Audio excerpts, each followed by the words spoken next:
Have you ever woken up feeling like your life is nothing but old pages, with nothing new left to write?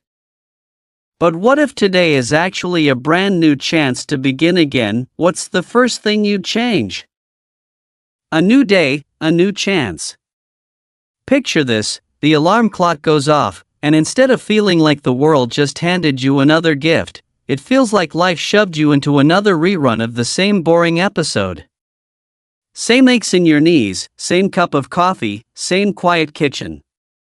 And somewhere inside, a whisper: what's the point of today? It's just another yesterday with a different date. Here's the truth your brain doesn't want to admit: every single sunrise is not just a copy-paste. It's a reset button that most of us forget to press. Neuroscientists call this the brain's default mode network. It's basically the playlist your mind puts on repeat when you're not paying attention. That's why yesterday feels glued to today, and tomorrow looks like a blurry photocopy. The trick? You can interrupt that playlist. One tiny conscious choice in the morning, changing what you eat for breakfast, walking a different route, calling someone you haven't spoken to, literally rewires how your brain tags that day. Sounds too simple? Let me tell you, simplicity is the hack here. Harvard studies on aging brains show that novelty, just doing something slightly different, keeps your neurons firing like they're decades younger. Think of your brain like an old record player. It'll play the same scratched groove unless you nudge the needle. That nudge can be ridiculously small. Write down one thing you'd never tried before and put it on today's to-do list. Not move to Paris big. More like drink tea instead of coffee small. The brain doesn't grade your change by size, it just loves the surprise. Let me make this less scientific and more human. Imagine an 82-year-old widow I once met at a community center. Every morning, she made the same toast, sat in the same chair, stared at the same wall. She told me, "I feel like my days are copies of each other, and I'm fading out with them." Then, one random Tuesday, she decided to step into the little garden behind the building, something she hadn't done in months. She saw a butterfly land on her sleeve and, for reasons she couldn't explain, it felt like life tapped her shoulder and whispered, "Still here." That one walk outside became a ritual. Within weeks, she was joining the gardening club, laughing with strangers, even teaching younger members how to plant tomatoes. Nothing about her past changed. But her today? It got a new flavor. That's what a new day means. It's not poetry. It's a practical tool. Your brain records experiences like files in a cabinet. If today is filled with the same file as yesterday, the cabinet grows dusty. If you add a single new file, even a silly one, it's like giving your brain fresh oxygen. And oxygen, my friend, feels like hope. So here's what I want you to do tomorrow morning. Before you pour the coffee, before you touch your phone, ask yourself one question: what's one thing I can do differently today, even if it's tiny? Maybe you sit in a different chair. Maybe you brush your teeth with the opposite hand. Maybe you pick up the phone and call that cousin you haven't spoken to in 20 years. It doesn't matter what it is. What matters is that it signals to your brain, this day is not a rerun, and when you think, "But I'm too old for this," let me stop you right there. Your brain doesn't have an expiration date. Neuroscientist Dr. Norman Doidge studied patients well into their 80s who learned brand new skills, languages, instruments, even painting, and found their memory sharpened and mood lifted. The brain is like a stubborn old dog. It will sit in the same spot forever unless you tempt it with a new bone. Guess what? You're the one holding the bone. I know some of you might be thinking, "Come on, drinking tea instead of coffee isn't going to change my life." True. But here's the joke: your brain doesn't need your life to change instantly. It just needs evidence that change is possible. Once that belief sneaks in, motivation follows like a shadow. The act is small, the impact is seismic. So tomorrow, when that whisper shows up, what's the point of today? Answer it with something better. The point is, I get to choose what file today becomes. Old copy or new page. You may not control the weather, or the stock market, or your neighbor's barking dog. But you absolutely control whether today feels like yesterday or like something new. And that's enough to start a shift that feels suspiciously like hope, because a new day is not a promise of forever. It's just a single open door. And all you need to do is take one step through it. Fear is too late. Let's play a cruel little game your brain likes. It whispers, "You're too late. You missed your chance." And suddenly, at 55, 65, or 75, you feel like life's doors all slammed shut while you were busy paying bills or watching other people chase dreams. This fear has a name. Psychologists call it future discounting.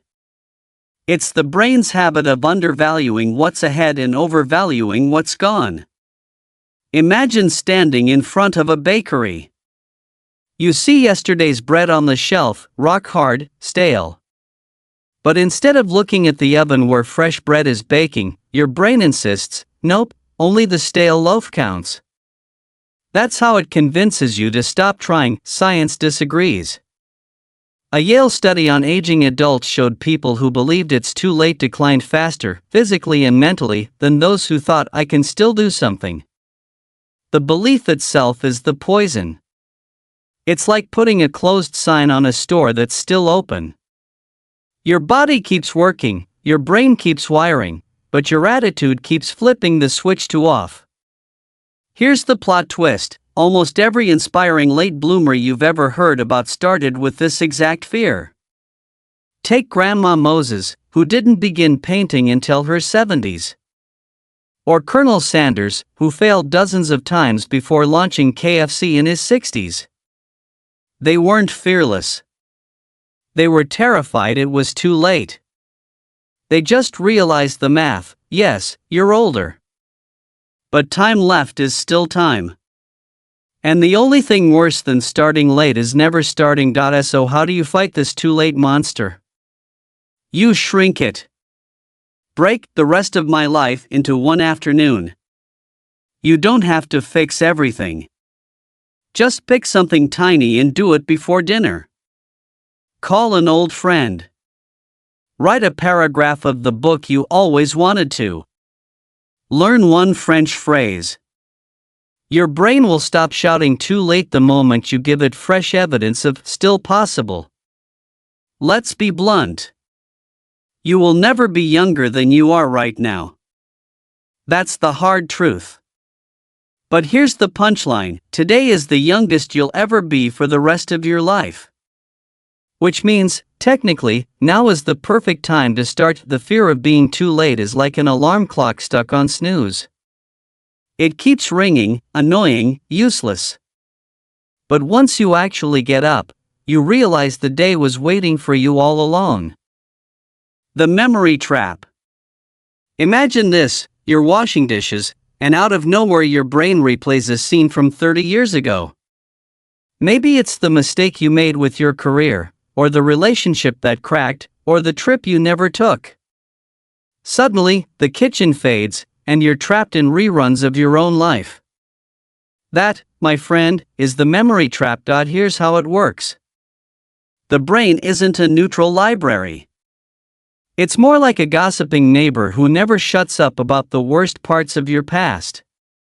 Psychologists call it negativity bias.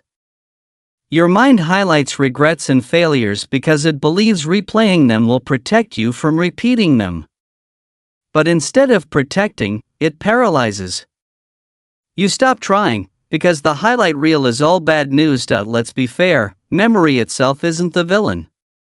The problem is when we confuse memory with prophecy. Just because you fell once doesn't mean you'll always fall. But the brain loves to whisper, see? It happened before. It'll happen again. That's not wisdom, it's a broken record. Science gives us a jailbreak. A Stanford study found that older adults who practiced reframing memory, retelling their past in a way that emphasized survival instead of failure, reported higher life satisfaction and lower depression. In plain English? Stop narrating your life like a tragedy and start telling it like a comeback story. You didn't waste 10 years in the wrong job. You survived 10 years in the wrong job and finally found freedom to choose differently. Same past, new lens. Let me tell you about a man named David, 72. He used to torture himself with the memory of a business he lost in his 40s. For decades, every conversation circled back to that failure, like a scar he couldn't stop scratching. One day, his granddaughter asked, "Grandpa, how did you know when to be brave?" That one question reframed the memory. Instead of seeing himself as the man who failed, he saw himself as the man who dared. The story didn't change. But the meaning did. And the meaning was enough to pull him forward again. So here's a practical hack. The next time your brain serves you a painful memory, don't argue with it. Instead, rewrite the caption. Imagine your life as a photo album. Each photo can say, "Here's where I messed up." Or it can say, "Here's where I learned what not to do." Same photo, different caption.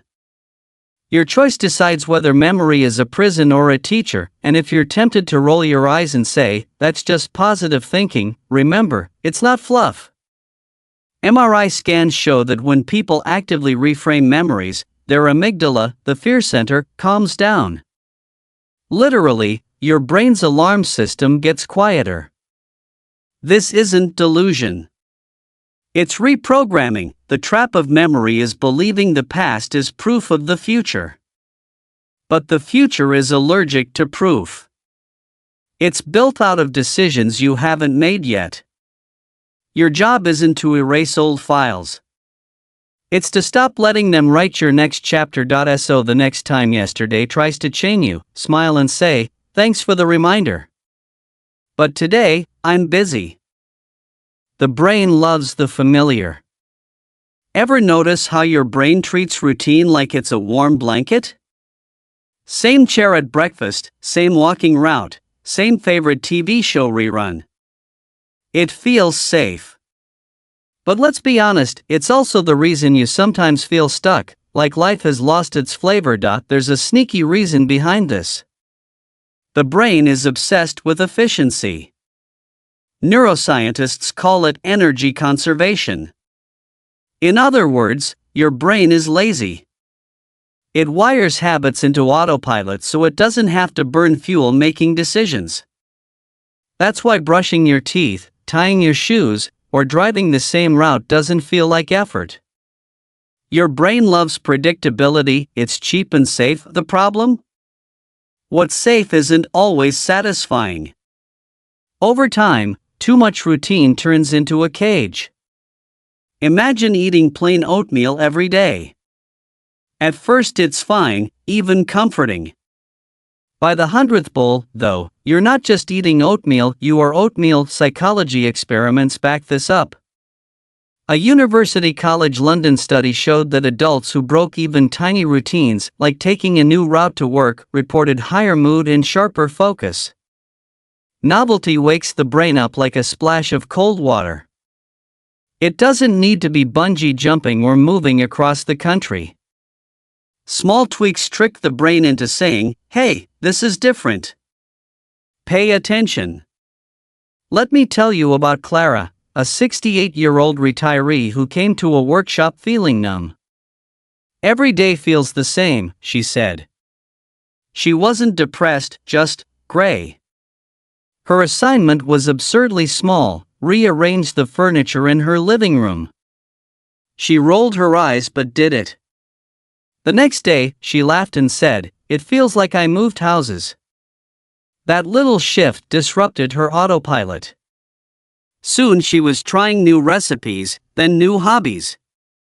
Within months, her brain had a new spark. Here's the kicker: novelty doesn't just brighten mood. It actually protects memory. Studies from the University of Hamburg found that older adults who engaged in novelty training, like learning simple juggling or new word games, showed improved hippocampal function. Translation? New experiences literally keep the memory center younger. So how do you beat the brain's love affair with the familiar without overwhelming yourself? Start with micro changes. Sit in a different seat at dinner. Try a new flavor of tea. Change the wallpaper on your phone. They sound silly, but they're like push-ups for your neurons. Each tiny difference reminds your brain, life is not on repeat. Here's the punchline: the familiar keeps you safe, but novelty keeps you alive. And at 50, 60, 70, or 80, staying alive inside your own head is exactly what turns another day into a new beginning. Small actions, big impact. Here's a dirty little secret your brain doesn't want you to know. It doesn't care if the step is microscopic, it still counts it as progress. The myth that only big moves change your life? Total scam. Think about it, most people wait for the grand gesture.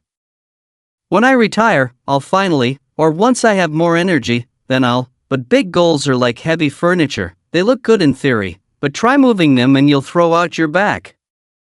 Small actions, though? They're like Legos. Stack enough of them and suddenly you've built a castle. Science loves this idea. Psychologists call it the compound effect. Every tiny choice, drinking a glass of water instead of soda, walking 5 extra minutes, writing a single sentence, layers on itself until the habit sticks. DJ Fogg from Stanford even proved that brushing one tooth, yes, just one, daily was enough to build a full brushing habit. The brain registers the win, and your pride kicks in. Suddenly, you're doing more without the guilt trip. Take Margaret, 74. She wanted to get healthier, but the phrase alone exhausted her. Instead of joining a gym, she started standing up during TV commercials. That's it. Just standing.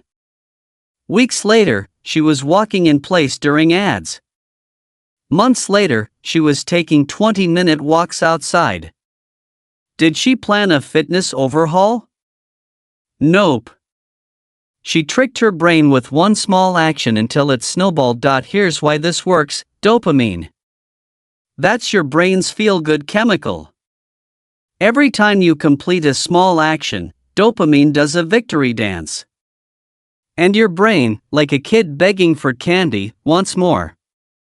That's why writing one line in a journal can make you come back tomorrow and write two. Dopamine doesn't care about size, it only cares about completion. So let's get practical. Instead of saying, I'll change my whole life this year, say, I'll change the next 10 minutes. What can you do before the next commercial break, or before you finish your tea?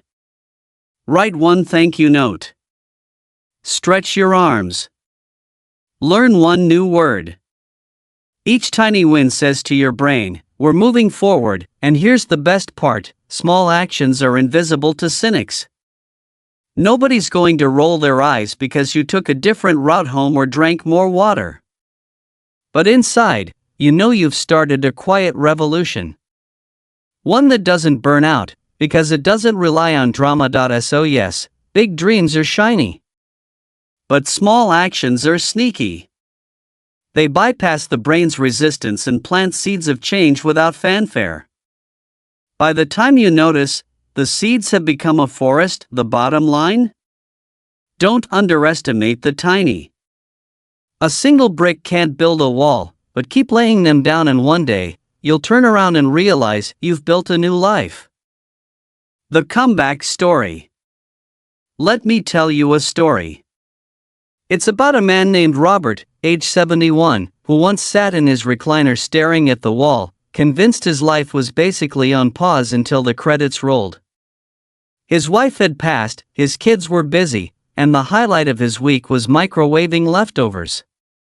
When people asked him how he was, his stock answer was, just waiting out the days.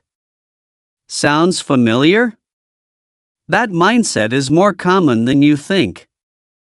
Many people in their 70s feel like passengers in their own lives, quiet, invisible, irrelevant. But Robert's story takes a turn, and that's why I'm telling it. Point 1. Rainy afternoon, his neighbor knocked. She was organizing a community choir and needed voices. Robert laughed out loud. Me? I sound like a lawnmower starting up. But she insisted, so he went, mostly out of guilt, partly out of boredom. But here's the twist: the first rehearsal was chaos. He couldn't read music, his timing was off, and he kept coughing through the songs. But something strange happened. He didn't hate it. For 2 hours, he wasn't a lonely widower. He was just another voice in the room, trying, failing, and laughing with strangers. That night, he went home humming. Fast forward 6 months. Robert wasn't just in the choir, he was volunteering to set up chairs, helping others learn their parts, even performing at local events. People started knowing his name again. His kids noticed a sparkle in his voice when he called. And Robert himself said something remarkable: I thought I was done. Turns out, I was just in intermission. What changed? Not the world. Not his past. Just his willingness to try one thing. That single yes cracked open the door, and a draft of life rushed back in. Psychologists call this behavioral activation. It's a fancy term for the simple truth: action creates energy, not the other way around. Waiting to feel motivated is like waiting for your couch to grow legs and walk you outside. Robert didn't wait, he stumbled into action, and motivation followed like a shadow. Here's why his story matters. It's proof that too late is just a story your brain tells. At 71, Robert reinvented not his career or his finances, but his aliveness. And that's the comeback available to anyone, at neage.so. Maybe your choir isn't music. Maybe it's painting, or gardening, or writing poems you'll never publish. The activity itself doesn't matter. What matters is saying yes when life knocks, even if you think you'll embarrass yourself. Because embarrassment fades. Regret doesn't. The moral? You don't need a miracle. You just need one open door, one hesitant yes, and the courage to walk in. Who knows, you might walk out humming too. The power of meaning. Here's a truth most people don't like to say out loud: surviving without purpose feels like eating without taste. The food fills your stomach, but it doesn't feed you.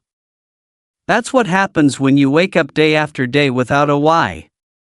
Psychologists like Viktor Frankl, who survived Nazi concentration camps, discovered something astonishing: people can endure almost anything if they believe their suffering serves a purpose. In his book Man's Search for Meaning, Frankl wrote, "He who has a why to live can bear almost any how." The why is fuel. Without it, even easy days feel heavy. With it, even hard days feel possible. Let's ground this in science. Research from Stanford University found that older adults with a strong sense of purpose lived longer, healthier lives. Not because purpose cures disease, but because it gives the brain a reason to fight back. Purpose lowers stress hormones, boosts immune function, and keeps your mind sharper. It's like vitamins for your soul, only free. But here's the catch: purpose doesn't have to be grand. Not everyone's going to cure cancer or write a best-selling novel. Sometimes purpose is as simple as caring for a neighbor's garden, teaching your grandchild how to bake bread, or volunteering at the library once a week. Meaning isn't measured by scale, it's measured by sincerity. Take Lucia, 79. After her husband passed, she felt invisible. Days blurred into nights, and she admitted, "I'm just existing." Then she started reading stories to children at a local daycare once a week. That tiny act gave her structure, joy, and, most importantly, a reason to look forward to Thursdays. She wasn't famous, but she was essential to those kids. And that changed everything. Here's the practical side. If you feel adrift, ask yourself 3 questions. 1. Who needs me, even in small ways? 2. What do I enjoy enough to lose track of time? 3.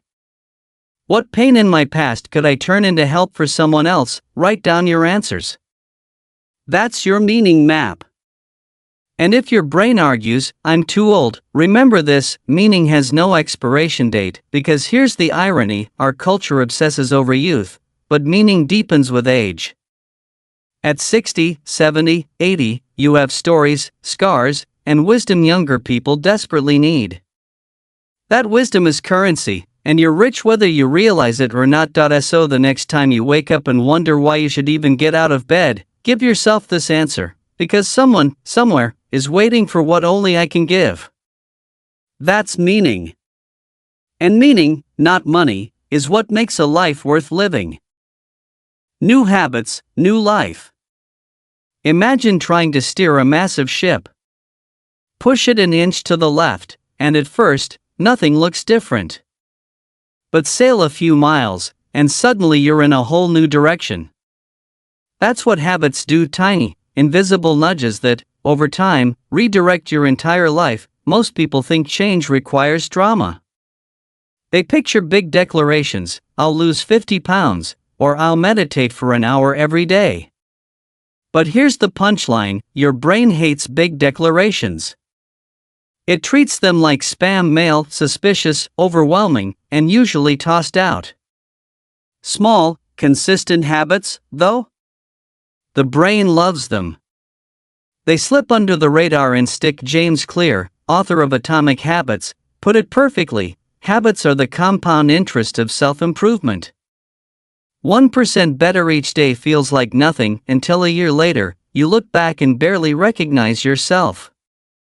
Neuroscience backs this up: every repeated action strengthens neural pathways, making the habit easier and more automatic.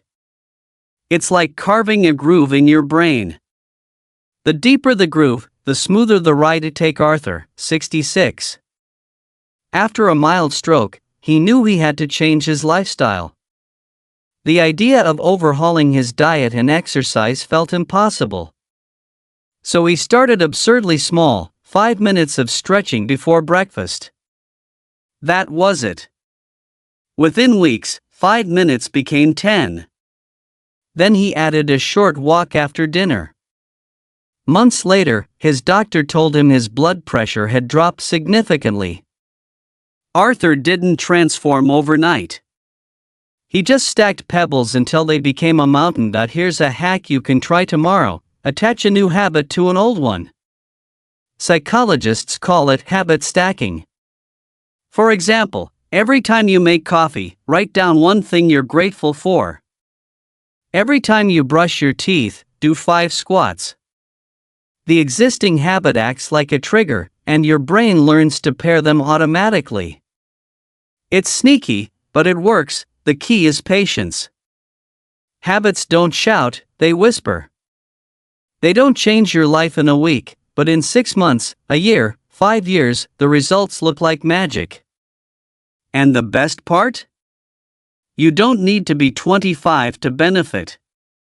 Studies from Duke University found that seniors who built consistent habits, like daily walking or social routines, reported higher happiness and lower risk of dementia.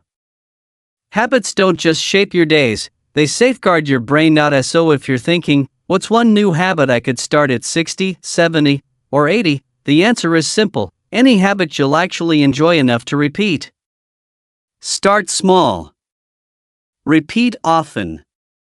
Watch life shift, one groove at a time, because here's the irony: new habits don't just create a new life. They reveal the version of you that was always waiting, just buried under old routines. Humor saves the day. Here's a secret most people forget: life doesn't get easier with age, but laughter makes it lighter. Humor is like carrying an umbrella: you can't stop the rain, but you don't have to get soaked. Think about it. The difference between despair and resilience often comes down to whether you can still laugh at the absurdity of it all. Scientists at the Mayo Clinic found that laughter lowers stress hormones, boosts your immune system, and even relieves pain. In other words, a good chuckle isn't just fun, it's medicine. Take Mr. Tran, 72. He jokes that his knees sound like a bowl of Rice Krispies, snap, crackle, pop every time he stands up.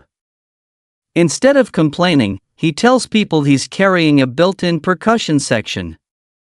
And you know what? People love being around him, not because his knees work perfectly, but because his spirit does. Humor doesn't erase problems. Bills still arrive, health still declines, relationships still sting. But humor takes the sting down a notch. When you can say, well, at least it'll make a funny story, you've stolen power back from the pain. Even brain science agrees. Laughter triggers the release of endorphins, your body's natural feel-good chemicals. It also improves blood flow, which is why some cardiologists call it internal jogging. And unlike actual jogging, you don't need special shoes. Here's the best part: humor is contagious. When you laugh, you invite others to breathe easier too. Grandparents who joke with their grandkids create bonds that outlast toys or gifts. Friends who swap silly stories often cope better with loss than those who stay locked in solemn silence. Humor doesn't just save your day, it saves everyone else's. 2.so. How do you add more of it? You don't need to be a stand-up comedian.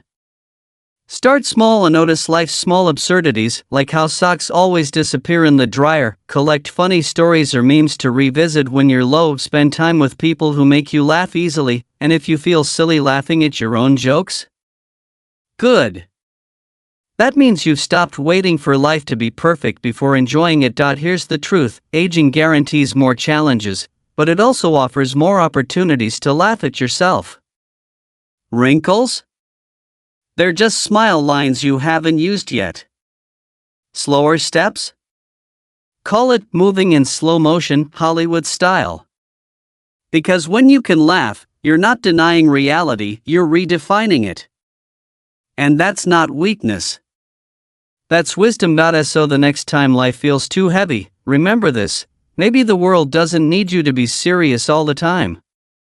Maybe it needs you to keep laughing, because laughter is proof you're still alive and still winning. The quiet victory. Not every triumph in life comes with applause. Sometimes, victory looks like simply waking up and saying, "Okay, I'm still here, let's try again." That's the kind of quiet win that often gets overlooked, but it's also the kind that truly matters. You see, movies and news headlines glorify the dramatic comeback: the 70-year-old who runs a marathon, the 80-year-old who starts a business. And while those stories are inspiring, they can also make ordinary people feel like they're falling short. But here's the truth: your victory doesn't need a finish line or a medal. It only needs you. Psychologists call it self-efficacy, the belief that your small actions add up to something worthwhile.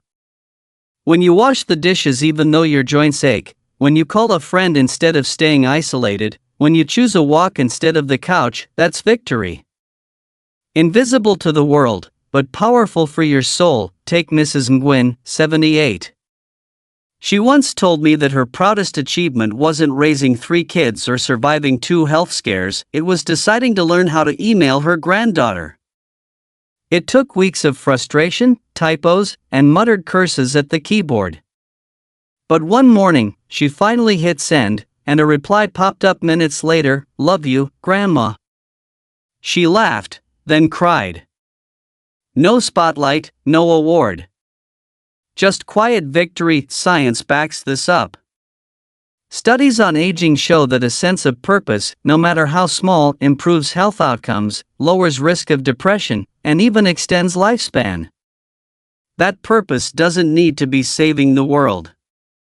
It can be nurturing a plant, writing in a journal, or simply deciding, "Today, I will not give up." Here's the irony: quiet victories are often louder in the heart than the big, flashy ones. Because they remind you that you're still capable of steering your life, even if the boat is slower now. So, what's your quiet victory today? Maybe it's choosing not to compare yourself with others. Maybe it's forgiving yourself for mistakes. Maybe it's watching this video all the way through, proving that deep inside, you still want to grow, and when the day ends, you don't need a crowd to cheer. Whisper it to yourself, I did enough. I am enough. Because that whisper, steady, gentle, persistent, is stronger than any standing ovation. So, here's the closing thought: life doesn't demand grand gestures from you.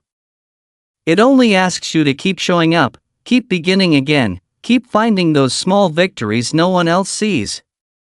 Because in the end, those quiet victories are the ones that keep your spirit alive. As long as you breathe, you hold the right to rewrite your life. It doesn't need to be grand, just brave enough to begin. Because sometimes, it's the quiet victories that make a life shine the brightest.